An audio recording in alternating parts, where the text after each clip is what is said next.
பெண்களுக்கான ஆன்மீக சாஸ்திர குறிப்புகள்.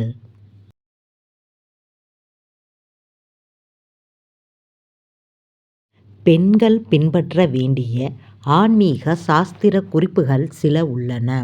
அவற்றை பின்பற்றி நடந்தால் சுப மங்களம் உண்டாகும். பெண்கள் எப்பொழுதும் 3 இடங்களில் குங்குமம் இட வேண்டும். மாங்கல்யம், நெற்றி, முன் வகிடு மத்தி. இது தெய்வீக பண்புகளை பெற்றுத்தரும். குங்கும பொட்டு வைத்தாலே உடலுக்கு நல்லது. தாலியை நூலாகிய சரடில் கோர்த்து அணிவதுதான் சிறப்பு. அத்துடன் தேவையான சங்கிலி முதலியவற்றை அணியலாம். நூலாகிய தாலிச் சரட்டில் பஞ்சபூத சக்திகள் அதிகம். தாலி என்பது ஒரு மங்களப் பொருள். எனவே அணிகலன்களைப் போல் தினமும் அதை கழற்றி வைப்பது, மறுநாள் எடுத்து அணிந்து கொள்வது தவறு. அது எப்பொழுதும் கழுத்திலேயே இருக்க வேண்டும். காலையில் அடுப்பு பற்ற வைக்கும் பொழுது அக்னியை வணங்கி, இன்று சமைக்கும் உணவினை அனைவரும் உண்டு ஆரோக்கியத்துடன் இருக்க வேண்டும் என பிரார்த்தனை செய்து அடுப்பை பற்ற வைக்க வேண்டும்.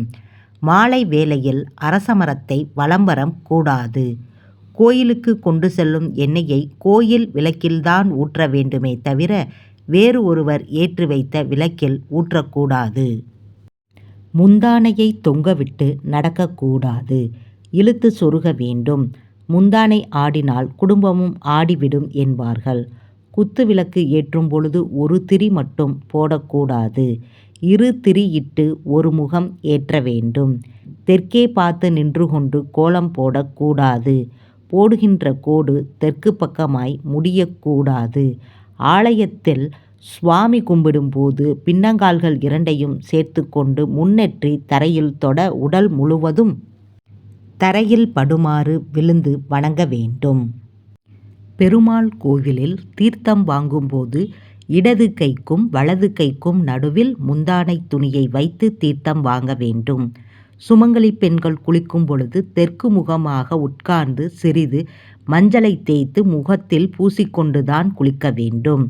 ஆடி மாதம் செவ்வாய்க்கிழமைகளில் பெண்கள் எண்ணெய் தேய்த்து மஞ்சள் பூசி குளித்து அம்மனை வழிபட்டு மாங்கல்ய பலம் கூடும் என்பது ஐதீகம்.